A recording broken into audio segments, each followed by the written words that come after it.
Okay. I'm all set up. Basically, just need to... We've got a stencil here. There's the original drawing I did, the original tracing of the drawing I did. Blew it up, make it bigger, and we have a stencil. It's like a magic stencil we use to put on to the skin with the image on there.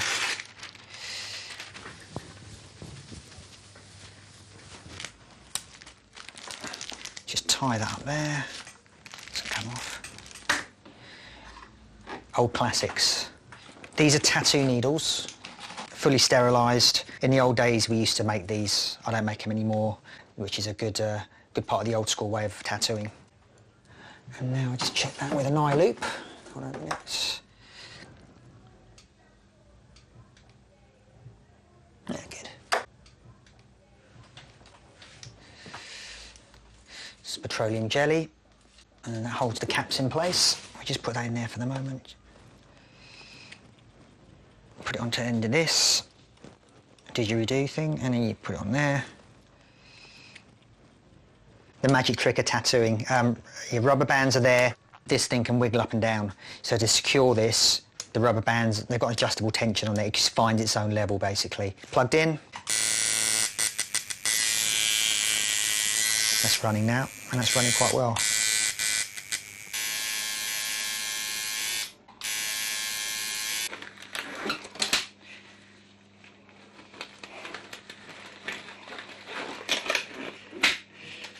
You ready?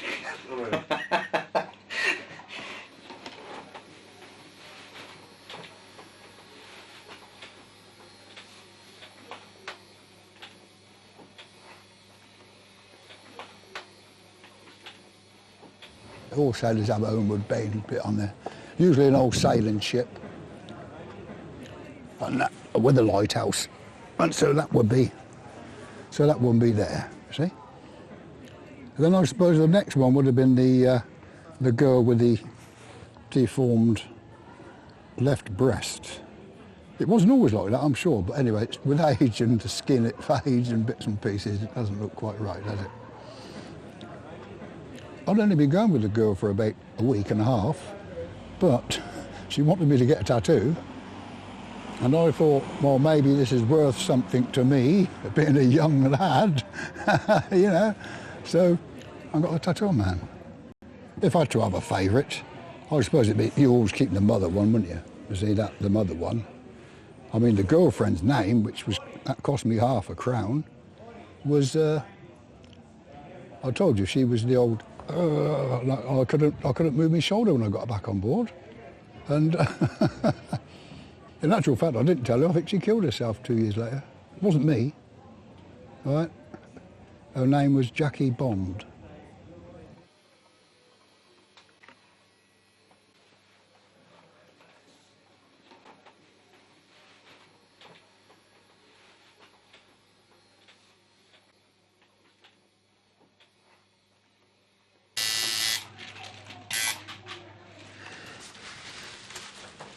You ready, Terry?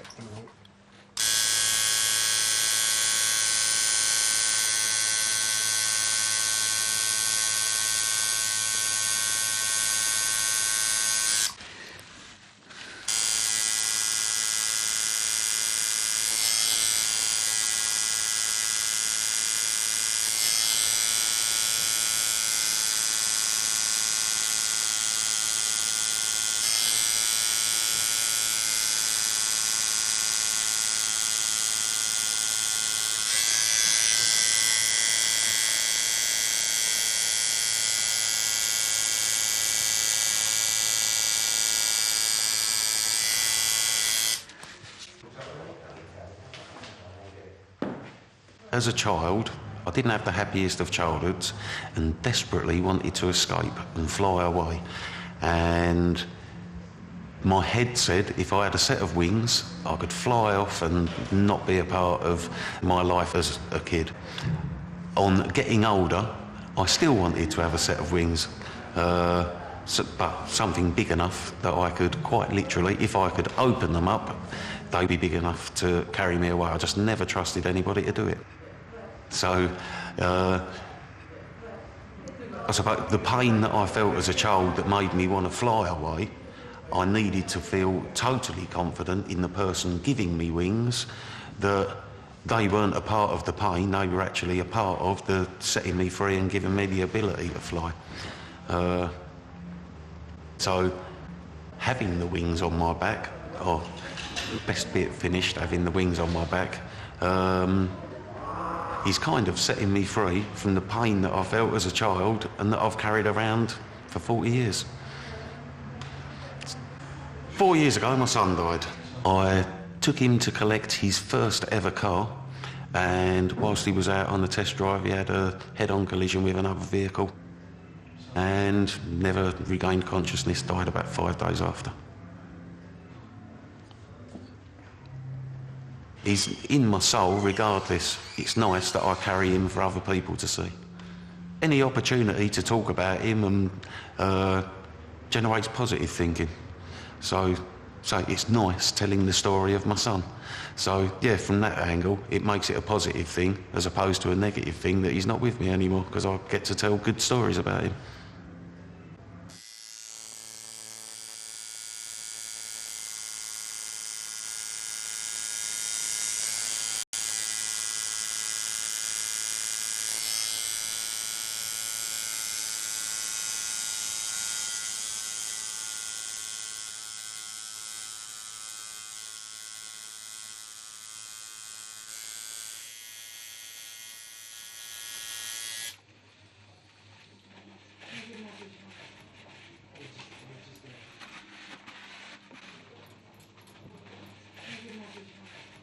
I did a memorial tattoo today on a guy. I obviously knew that it meant a lot to him. I didn't ask him too much about it. I had some dates. I had a name and dates. And it was a very quick tattoo, but I knew it was a memorial tattoo. And he was just happy for me to do the best job I could. And probably I don't think he really wanted to talk about it. And I think sometimes it's closure on the loss.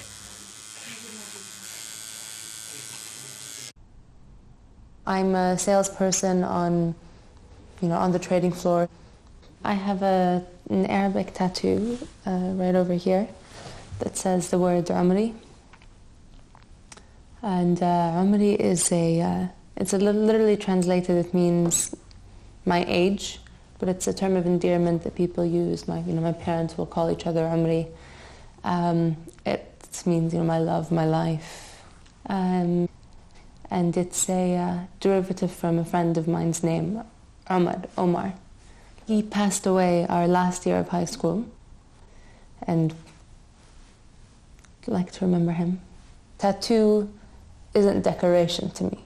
Decoration you get bored of, that's why people change their clothes, they change their jewelry, they change their makeup, but it's permanent, It has to mean something, it has to be something you want to look at every day.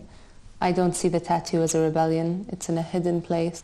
So I think it was a private mourning, and so I decided to get the tattoo, and it fit well with the name, and I wanted something, I guess, that meant something to me. It was more the meaning of it that made me get that tattoo than the fact that I wanted a tattoo.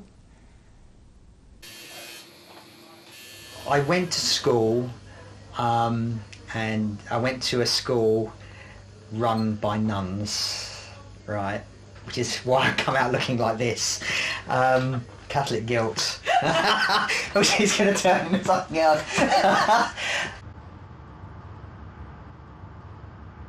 I was saved by God, basically, and some people want to believe it, some people don't know. I'm not a preacher, I don't go on, but I have these on my skin, and if people want to ask me about it, that's perfect. The back is basically my way of saying, and written in the middle is freedom, and basically there's no way to cage freedom. Freedom's in the mind, and you can let that go. This God that I speak of is an energy. It isn't this white guy with white hair and a white beard sitting on a throne on a cloud up in this heaven. It's an energy that runs through this universe, and for there to be a good energy, there has to be a bad. This is basically a cover-up over a tattoo which was done for negative reasons. It was Lucifer, with hell can't have me. I don't believe in evil anymore, you know. It's there, but I don't believe that it can touch me anymore as it did in my past, you know. So it had to be covered up, and it was covered up with a symbol of prayer. You've only got to grow up for 23 years on a place like this, and you'll understand. I believe I've got a message to send, you know, and it's about love. No one gets it no more, you know. And going back to 96, this spiritual experience that I felt pure love, which I could say is God's love, and it's different from human love. Human love to me is like corrupt, you know. It's just sad. You've only got to turn the TV on and just see what's going on in the world, or just pop your camera out that window and see what's going on in the world.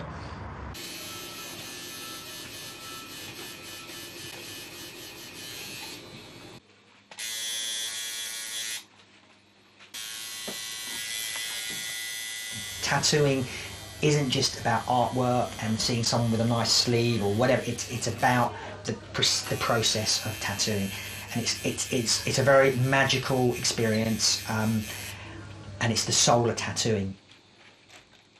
There's a tattoo I've heard about, and it wasn't done here or anything. This guy had mum tattooed on his knob, which is all a bit strange.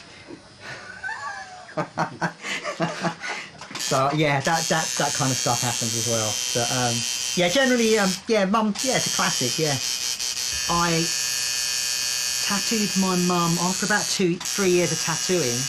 I actually tattooed her, and I did a swallow on her shoulder blade, and it was the scariest tattoo I've ever had to do, because one, it's your mum, and two, you didn't want to cause any pain to your mother. It's just a weird situation, actually.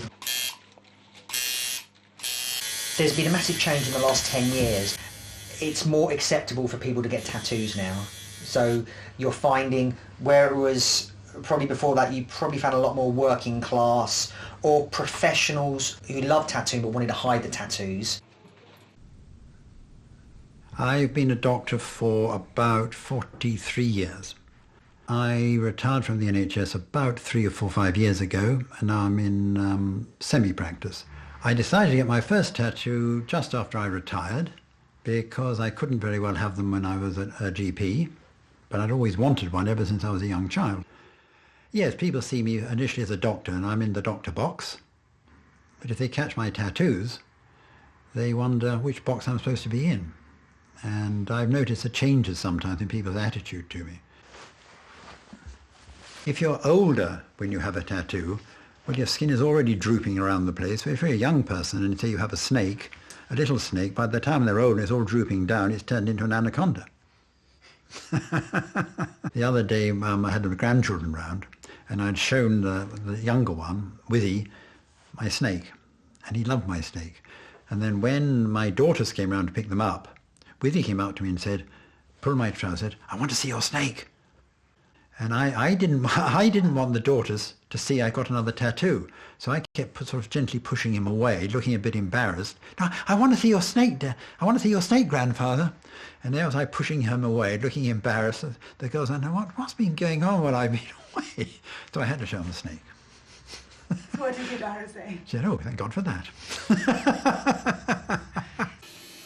It is part of tattooing having your partner's name on you and love tattoos, and I was always kind of against it. I was like, but you know what, it is part of tattooing. It's been since tattooing became really popular, even back 50 years ago, it was still, people were getting love hearts, and that's tattooing, that's traditional tattooing, and why not?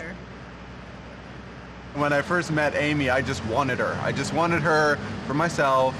At that time, I didn't really think beyond 5 years. He's obsessed with me.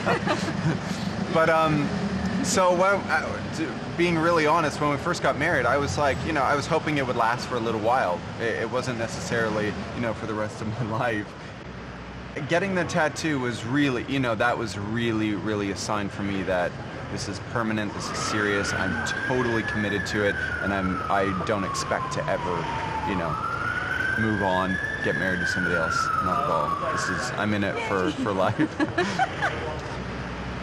It has become a huge part of, who we are, and I think that's why we love it so much. Like the initial kind of concept of getting it, and it's our little secret. We've marked each other for each other, and then suddenly it's there, and I love it, and I love what it means and what it says to other people. I love that. I love being in public and people like seeing the tattoo and going, Are you married? Oh, you're really married. Yeah, and then when we're together and they see that we've both done it, it's just, I enjoy that reaction, and it means a lot to us because this means a lot to us.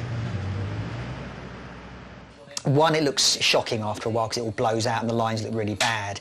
But if you do split up, you can't just cover this up because even if you take your ring off saying you're not married, you've still got a big band out and people know you were married once, or you might be married still.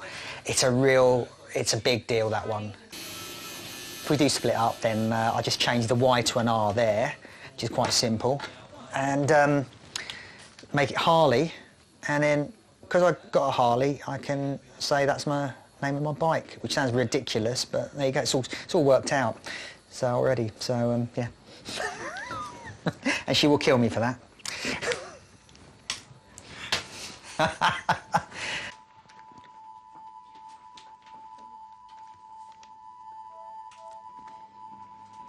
It's not permanent in the sense it's permanent on them, but it does go to the grave with them. So it's once they're gone, the tattoo's gone as well.